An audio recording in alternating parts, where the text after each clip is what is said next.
के चरणों में नमोस्तु नमोस्तु, एलक छुल्लक जी के चरणों में इच्छामी इच्छामी इच्छामी। गुरुदेव, मेरी जिज्ञासा यह है कि वैमानिक देव कल्पातीत कल्पावासी, हम नौकरी व्यापार आदि में कोई परेशानी आती है तो इनकी आराधना या सिद्धि मंदिर या घर में कर सकते हैं, आगम सम्मत है कि नहीं? मेरी जिज्ञासा समाधान करने कष्ट करें। नहीं कर सकते, आगम सम्मत है ही नहीं, आगम में है ही नहीं। वो देवता आएंगे ही नहीं, वो तुम्हारे नौकर नहीं है, कोई नहीं आता। तुम्हारे वो ही देवता आते हैं जिनका तुम्हारे ऊपर पूर्व भाव का उपकार हो।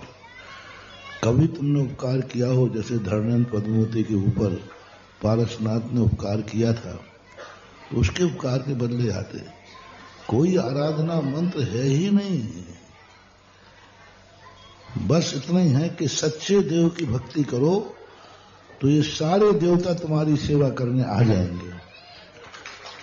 देखो, पूरे भक्तांबर स्तोत्र में जिनेन्द्र देव की भक्ति की है, और ये पक्का है जिनेन्द्र देव ने ताले नहीं तोड़े थे।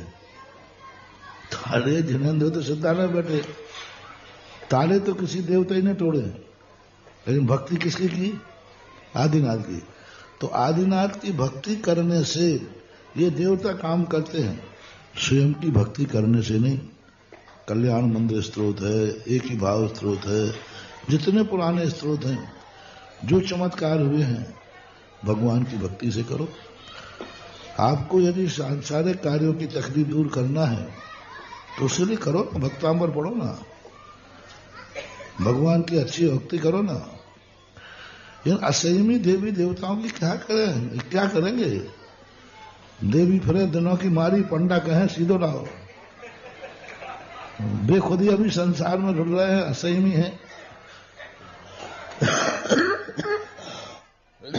बेखुद परेशान है, तो वो क्या तुम्हारा करेंगे? कुछ नहीं कर सकते।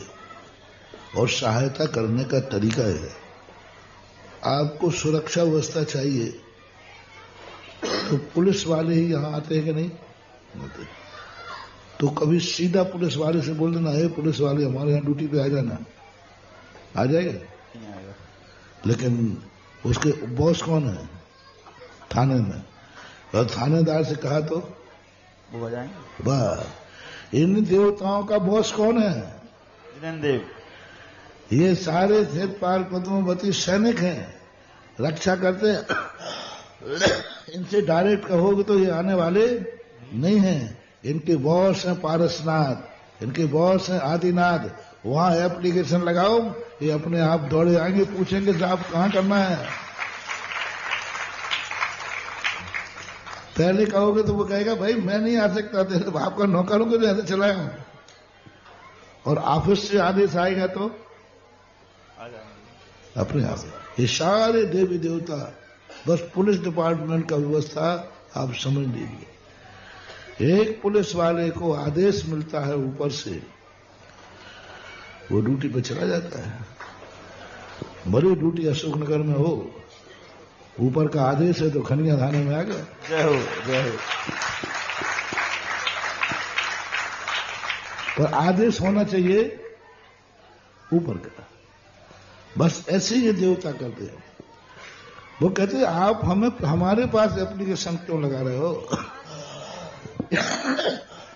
मैं नहीं आ सकता, मैं तुम्हारे कहने से नहीं आ सकता, मेरा बॉस है। इसी प्रकार इन सारे देवताओं का बॉस कौन है?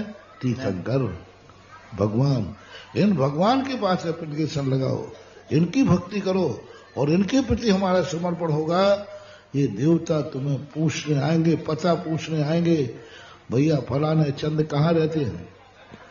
फिर पूछेंगे भैया हमें कौन सी ड्यूटी करना है, क्योंकि ऊपर का आर्डर है। ये तरीका जैन दर्शन का है। आप लोग सीधे पहुंच जाते हो, ऊपर तक तो आप लोगों को पहुंच नहीं है। चौकीदार को चाय पिलाता कौन है? जिसके ऊपर तक पहुंचना हो। तो जैन देव तक तुम जैनी हो, तुम जैनियों का तो जैन देव तक पहुंच है, फिर इन संसारी देवों को क्यों पूछ रहे हो? डायरेक्ट पहुंच है, बचपन से ही है।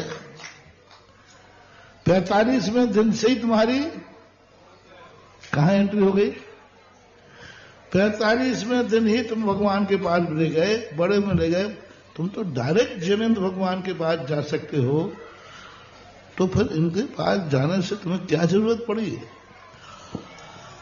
इनके पास वो जाते हैं जो डायरेक्ट, जिनकी पहुंच नहीं होती है। इसलिए मैं जैनियों से कहता हूं, तुम्हारी तो देवादिदेव जिनेन्द्र देव तक पहुंच है। डायरेक्ट एक वहां फरियाद लगाओ, ये सारे देवता तुम्हारे सामने आ जाएंगे। ये जैन दर्शन में आगम के अनुसार है। इसलिए जैन आगम में मात्र भक्ति, देव, शास्त्र, गुरु, इन तीन के अलावा और किसी की भी भक्ति करने को नहीं कहा गया, ऐसा मानना चाहिए। जय हो गुरुदेव।